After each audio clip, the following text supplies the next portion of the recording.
2014年，电影《狂怒》上映。这部讲述坦克小队大战德军的战争片，首周末3天就入账2350万美元，一举登顶北美周末票房冠军，全球更是狂揽2.1亿美元票房。对于一部战争商业片而言，这样的成绩称得上巨大的成功。但《狂怒》在商业上有多辉煌，艺术上就被喷得有多惨。我们可以在电影里看到一辆谢尔曼坦克如何硬扛一辆虎式坦克的88毫米炮后安然无恙，抛锚的谢尔曼又是如何单枪匹马拦住一支数百人的武装党卫军营。那么今天咱们就好好扒一扒这部电影中到底还有哪些匪夷所思的部分，竟然会让军事迷们气得要砸电视。在吐槽这部抗德神剧前，我必须要跟大家介绍一下本片的历史背景。电影的故事线设定于1945年4月，这是第2次世界大战欧洲战区的末期。此时的德国已经成了强弩之末，盟军和苏军正在从东西两线狂飙突进，战火已经彻底烧到了德国本土，面临灭顶之灾。下达了尼禄法令，即动员男女老少全面开战，也就是所谓的国民冲锋队和青年团。在这样的背景下，美国陆军第2装甲师上士唐恩·科利尔，代号战争老爹，带领着他的 M4 谢尔曼坦克车组一路从北非打到德国本土。电影中，唐恩一行人驾驶的战车名为怒火号，是 M4 谢尔曼系列中的改进型号 M4A3E8。谢尔曼坦克大家都不陌生了，是2战时期产量最大的坦克之一。虽然在很多军迷口中它有着朗森打火机，即一打就着，没打必着，但从战略角度来看，它是极其成功的。在战术定位上，谢尔曼本质上是一种步兵支援型坦克，同时也承担着突破和骑兵冲锋的任务。它的优点在于机械可靠性极高，生产成本低，便于海运。但电影也非常真实地展现了谢尔曼一个弱点，那就是防护不足且易燃。因为这个弱点，美军2战时期甚至有一条不成文的规定，不准救援被击穿起火的谢尔曼坦克内的坦克手，只能救援自己逃出来的成员。为什么？第一，谢尔曼早期型号弹药水套设计不佳；第二，中弹后爆炸起火极快，救援者极易殉职；第三，被击毁的谢尔曼内部景象宛如炼狱，步兵如果强行去救，看到这种修罗场会严重摧毁士气。所以谢尔曼的坦克手一死往往就是一窝。电影开头惨烈的车内清洗画面正是这一历史的残酷写照。除了谢尔曼，电影后半段真正的反派出场了，这是一辆虎1型重型坦克，所谓2战中最著名最具传奇色彩的战车虎式坦克，从1942年下半年在列宁格勒初次登场，再到1945年德国投降，它一直是盟军和苏军装甲兵的梦魇。它秉持了德国坦克设计中重火力和重装甲的理念，适度牺牲了战略机动性，但依旧保持着战术机动性。其正面100毫米的垂直装甲在战争中期几乎免疫一切盟军火炮，而那门由高射炮演变而来的88毫米的 KWK-36L56 坦克炮，则可以在正常交战距离内像开罐头一样轻易击毁任何一辆盟军坦克。在盟军士兵中甚至蔓延着一种名为虎式恐惧症的心理疾病。值得一提的是，导演为了追求极致的真实感，特意从英国伯温顿坦克博物馆借来了全世界唯一一辆还能开动、带有真实2战战损的虎式坦克参与实拍。除了坦克，电影中对德军反坦克武器的展现也相当多。铁拳，这是世界上第一种超口径单兵反坦克火箭筒，也就是现代 RPG 的鼻祖。它利用聚能装药原理，制造工艺极其简单，随便拉一个国民冲锋队的老头或者青年团成员训练5分钟，就能扛着这家伙在巷战的废墟里报复一辆几十吨的盟军坦克。除了铁拳，还有反坦克加农炮。电影中主要展示了2种型号，即75毫米 PAK-40 和88毫米 PAK-43。PAK 在德语中是反坦克炮的缩写。片中主要涉及了75毫米的 PAK-40和变态的88毫米 PAK-43。PAK-40是2战德军主力反坦克炮，1000米距离30度着角可穿透94毫米装甲。PAK-43就更可怕了，1000米距离内可贯穿近200毫米的装甲，堪称坦克杀手。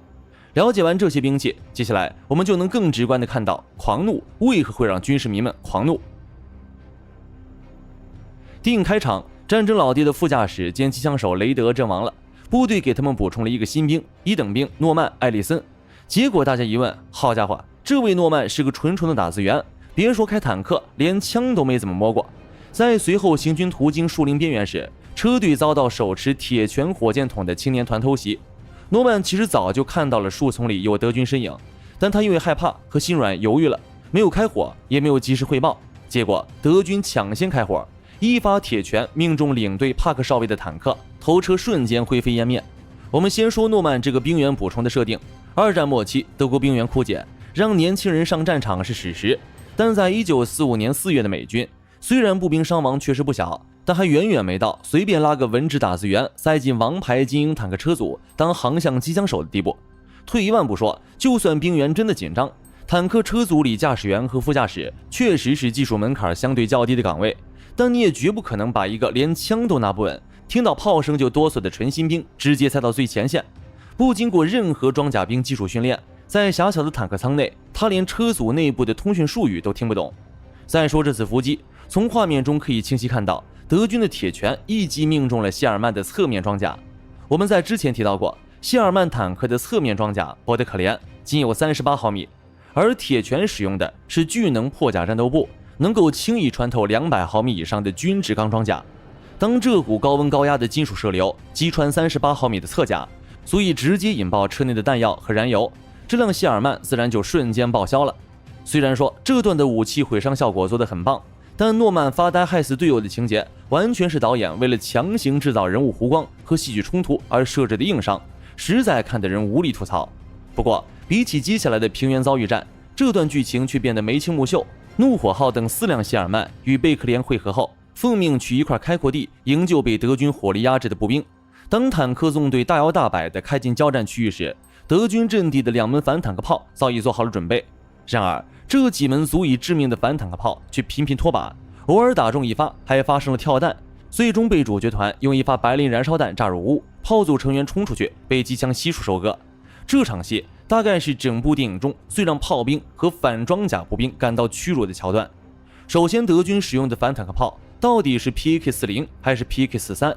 从电影画面的道具来看，这门炮的身管长度、节数、炮体高度以及炮组的姿态，明显是一门75毫米的 PAK-40 反坦克炮。然而电影中主角们的台词却把它渲染成了极具威力的88毫米炮。咱们就算剧组是在用 PAK-40 冒充88炮，这命中率也太离谱了。接着是迷之跳弹与诡异的战术，在1000米的距离上，如果是真实的 PAK-40， 面对谢尔曼正面装甲，确实有可能因为入射角不佳发生跳弹。但是德军反坦克炮兵的操点可是非常严格的，在这种平原开阔地，德军炮手居然在谢尔曼的远距离火力覆盖范围内主动开火，而且接连射偏。二战真实的德军炮手通常会利用伪装放近了打，力求首发命中。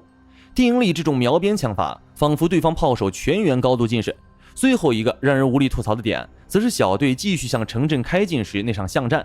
一辆谢尔曼转角突然遇到一门反坦克炮，如此近的距离，德军反装甲炮手居然一炮打在了谢尔曼正面装甲上，不仅没穿透，还跳弹了。谢尔曼的前装甲垂直厚度约为64毫米，在电影画面中，接敌时坦克有一个大约50度的倾角，在这么大倾角下确实有跳弹的可能，但这取决于德军炮手为什么不瞄准更脆弱的手下或炮塔做圈。但更绝的是主角的反击方式，战争老爹直接下令打了一发白磷燃烧弹。白磷弹是一种极其残忍且危险的武器，其主要用途是发烟和燃烧，一旦接触空气就会自燃，温度极高，粘在人体上会一直烧穿皮肉，深到骨头。但在真实的近距离巷战中，尤其是有己方步兵协同的情况下，坦克车长极少敢这么近距离发射白磷弹，因为爆炸产生的飞溅物和剧毒烟雾极易误伤周围的友军步兵。如果按照真实的战场，一发白磷弹几乎是与敌军同归于尽了。接下来就是全片最燃、最著名，同时也是被全世界军迷喷得最惨的桥段。4辆谢尔曼在前往十字路口截击德军的途中，在一片空地上与一辆德军虎式坦克不期而遇。最终，谢尔曼小队付出了3辆被击毁的惨痛代价，凭借怒火号绕后爆局，勉强干掉了老虎。1945年的德国本土，制空权早就是盟军的天下。一辆极其珍贵的虎式坦克，居然没有任何步兵协同，没有任何防空掩护，孤零零地停在一片开阔地的草丛里打伏击。这如果是在真实的东线或西线战场，早就被天上盘旋的美军 P-47雷电或者英军台风攻击机用火箭弹洗地炸成废铁了。另外，双方初始接敌距离，根据片中角色的对话判断，大约在900米左右。在这个距离上，虎式坦克的88毫米炮确实可以做到点名秒杀谢尔曼。然而，谢尔曼车组此时居然一边开火一边向虎式冲锋。大家或许不清楚这一幕的含金量，怒火号是一辆 M4A3E8，它主炮换装了长身管的76毫米炮，在1000米的距离上，如果谢尔曼使用硬芯穿甲弹或高速穿甲弹，是完全有把握从正面直接击穿虎式坦克100毫米的垂直手上装甲的。但是电影里主角们就是不用，而偏偏要使用普通的 AP 弹去给虎式的正面挠痒痒，然后非要顶着虎式的炮火拉距离，试图绕到侧后方去打。战术上我们通常称之为送死流打法。不过比起谢尔曼，德军的虎式坦克也好不到哪儿去。虎式在首发击毁一辆谢尔曼后，居然放弃了自己最大的射程优势和精准度优势，主动从隐蔽处开出来，朝着剩下的3辆谢尔曼发起了冲锋。了解坦克的朋友应该知道，重型坦克的战术守则第1条便是利用射程优势远距离狙杀。你一辆慢吞吞的虎式去和机动性极佳的谢尔曼玩近战狗斗，这就好比一个拿着狙击步枪的狙击手，放着远距离优势不用，非要拔出匕首冲下楼去和一群拿着冲锋枪的敌人拼死斗。这种战术抉择，连刚玩战争雷霆1小时的新手都做不出来。于是全片最具争议的一幕因此诞生了。在近距离狗斗中，主角的怒火号谢尔曼侧面结结实实的挨了虎式坦克88毫米炮的一发炮弹，结果呢，火花一闪，炮弹贯穿了坦克，只打坏了传动系统，车内成员毫发无损。不少德系装甲粉看到这一幕，纷纷表示差点吐血。要知道，当时虎式的88毫米 KWK36L56 主炮，当时主要使用的是风帽背帽穿甲弹，这可不是什么实心铁坨子，而是一种带有高爆延迟引信的后效弹。当 PZG2.39 在近距离击穿谢尔曼那层薄如蝉翼的侧面装甲后，装甲碎裂产生的金属射流和破片会瞬间洗礼整个战斗室。紧接着0.几秒后，炮弹尾部的装药会在坦克内部发生剧烈爆炸，这股爆炸不仅会瞬间将车组成员撕成碎片，其产生的高温大概率还会引爆谢尔曼底部的弹药架或后方的航空汽油发动机，导致彻底熏爆。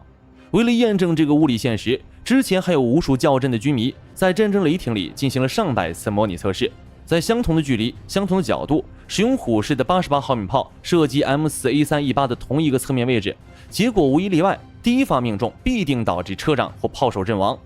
如果你觉得虎式坦克的降智操作已经很离谱了，那么电影的最后一场戏十字路口防御战绝对会让你对现代战争的认知产生彻底的颠覆。怒火号在抵达十字路口时，不慎踩中地雷，履带炸断，彻底抛锚成了一个固定钢铁堡垒。就在抢修时，诺曼发现有一支人数高达几百人的德军营级部队正在向这边行军。主角团深知敌众我寡，但为了保护后方的美军防线，他们决定待在无法移动的坦克里死守。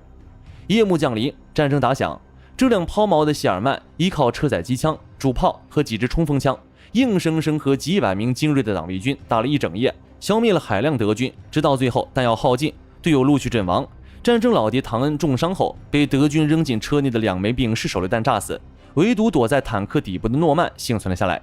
这段被戏称为谢尔曼的阿拉莫之战的剧情，是整部电影艺术渲染力最高，但军事逻辑最稀烂的部分。为了塑造悲壮悲凉，导演硬生生把二战中战斗力极其强悍的武装党卫军拍成了行尸走肉里只会排队送人头的丧尸。我们来复盘一下，一支数百人的武装党卫军营级战斗队在行军中遇到一辆已经瘫痪无法移动的敌军坦克，在真实的战术操点下会怎么做？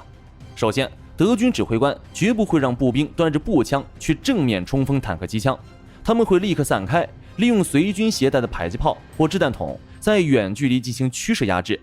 同时发射烟雾弹封锁谢尔曼坦克的视线。坦克一旦成了瞎子，就是个铁棺材。接着在烟雾的掩护下，携带铁拳反坦克火箭筒的猎杀小组会立刻从视野死角迂回，瘫痪的谢尔曼炮塔转速有限，根本来不及应对四面八方的步兵。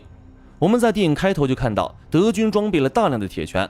但在最后这场高潮大戏中，这几百号德军仿佛突然集体患上了铁拳遗忘症，大部分时间都在用毛瑟步枪和 MP40 冲锋枪给谢尔曼的装甲刮痧，直到电影快结束了，才慢吞吞地拿出一支反坦克榴弹发射器，打死了装弹手格雷迪。这种完全违背步兵步坦协同作战常识的排队枪毙式打法，无疑让这场本该悲壮的最终牺牲多了一丝荒诞的抗日神剧色彩。不过值得一提的是，在电影结尾，幸存的诺曼被一名年轻的德军士兵发现。那名德军士兵看着躲在底盘下瑟瑟发抖的诺曼，眼神中闪过一丝复杂的情绪，最终选择了转身离去，没有向上级汇报。这个极具人性光辉的结尾，确实升华了电影战争夺走一切，但人性偶有存留的主题。总的来说，讲了这么多不科学的槽点，并不意味着《狂怒》就是一部大烂片。甚至作为一名军事博主以及一名临时的电影博主，我都可以告诉大家，这是一部绝对少有的二战题材佳作。甚至在我看来，如果不用显微镜去纠结那些装甲轻脚、穿甲深度和步兵战术，《狂怒》依然是进入21世纪以来气氛渲染最出色、道具最考究的二战坦克电影之一。它成功地向没有经历过战争的现代人传达了战争不是光荣的冒险的观点。战争老爹唐恩外表冷酷残忍，但他会在无人的角落里独自崩溃。看似虔诚的圣经能在杀人时默念经文，而满口脏话的炸炮和戈多其实内心极度渴望着战前的平凡生活。当最后他们在弹尽粮绝的坦克里把酒言欢，认同新兵诺曼成为怒火号不可或缺的一员时，那种属于装甲兵特有的袍泽之情依然能让无数男儿热血沸腾，眼眶微湿。好了，本期狂怒的解析与故事讲到这儿就结束了。大家怎么看狂怒这部电影？如果你在游戏里开着谢尔曼遇到一辆虎式，你有没有把握与之对抗呢？欢迎大家在评论区留言讨论，我们下期视频见。